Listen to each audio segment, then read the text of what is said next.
Marami sa mga tao ang nalilito. Ang katauhan ni Jesus ay di mapagtanto. Sino nga ba si Jesucristo? Siya ba ay Diyos, anak ng Diyos, o isang sugo ng Diyos? May iba't ibang paniniwala, ngunit ano nga ba ang tama? Tayo na at kilalanin siya. Ang pangalan niya ay Jesus. Ipinanganak ng walang ama.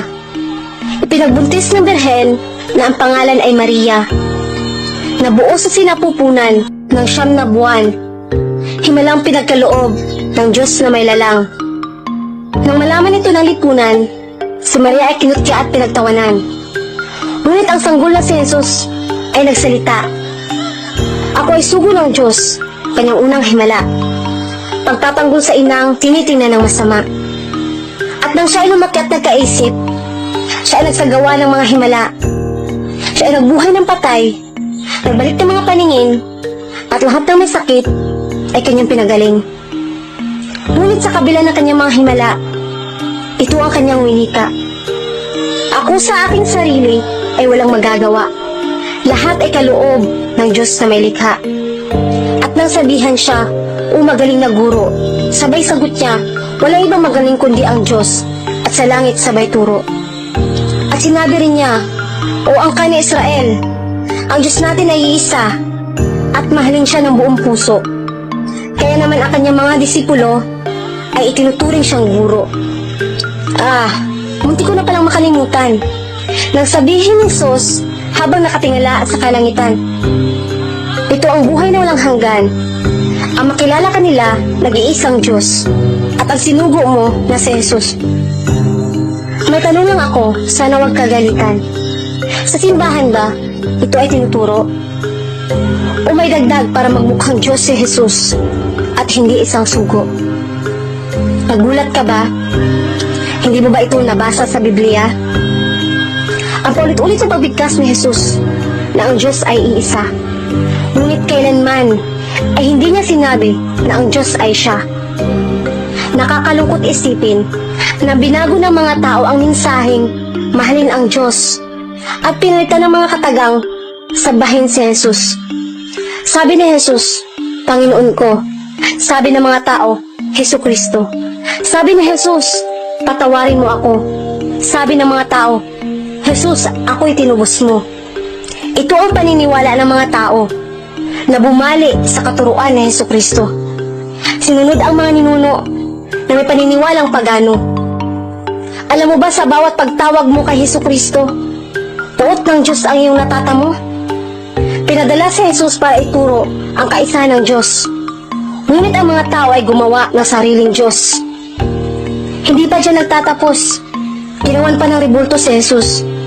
May nakasabit, may nakaupo. Meron ding nakahiga at nakatayo. Inukit ng mga kamay mula sa kahoy at bato. Pero sa isip ko may gumugulo. Nakapagtataka. Kilala ba talaga nila? O sadyang gawa-gawa?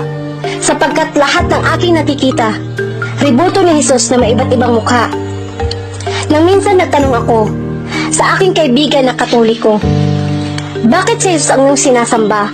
Sagot niya, "Dahil nabuo siya ng walang ama." Sabi ko, "Paano naman si Adan? Pareho siyang walang ama't ina. Diyos din ba siya?" Ito ang sagot niya, "Maniwala ka na lang. Wala namang mawawala." Sabi ko, "Anong wala?" Ang pinakamabigat na kasalanan ay ang pagsamba sa Diyos-Diyosan. Ang dahilan kung bakit mananatili sa impyernong walang kamatayan. Marahil ngayon alam mo na kung ano ba talaga siya. Ititigil mo na ba ang maling paniniwala at ibabaling ang buong pagsamba sa Diyos na sa'yo ay lumikha? O baka naman kulang pa? Baka gusto mo pa ng ibang pruweba? Sige na nga, pagbibigyan pa kita. Subukan buksan ang Quran, Kabanata 11. Doon, lahat iyong malalaman. Mga bagay na walang kasinungalingan. Huwag mo sanang isipin na ikaw ay pinipilit. Nais ko lang iyong makamit ang walang hanggang kasiyahan at hindi ang walang hanggang kaparusahan. Pero ito ang itatak sa isipan. Ang katotohanan ay malinaw pa sa buwan. At kung ano man ang iyong mapagpasyahan, isa sa dalawa ang iyong makakamtan. Ginhawa o kaparusahan. Huwag ka sanang magalit sa akin at huwag mo akong kamuhian. Hindi ko naman hangad na ikaw ay saktan. Pero sabihin mo sa akin pakiusap lang, malibang ipahayag ang katotohanan. Bago mo sagutin ang tanong ko na yan, pakinggan mo muna ang sabi ni Allah sa Quran tungkol sa sinabi ni Jesus. Katotohanan ng Allah ay aking Panginoon at iyong Panginoon. Kaya sambahin siya. Ito ang tuwid na landas. Alam ko nagtataka ka sa pangalan na Allah. Ito ay salitang Arabiya nang ibig sabihin ay Diyos na may likha. Ila naman sa Hebreo at Alaha sa Aramiko na siyang lingwahe ni Jesucristo. Bigyan sana ang aking kahilingan. Ikaw sana ay gabayan ng Diyos na may likha patungo sa tamang paniniwala.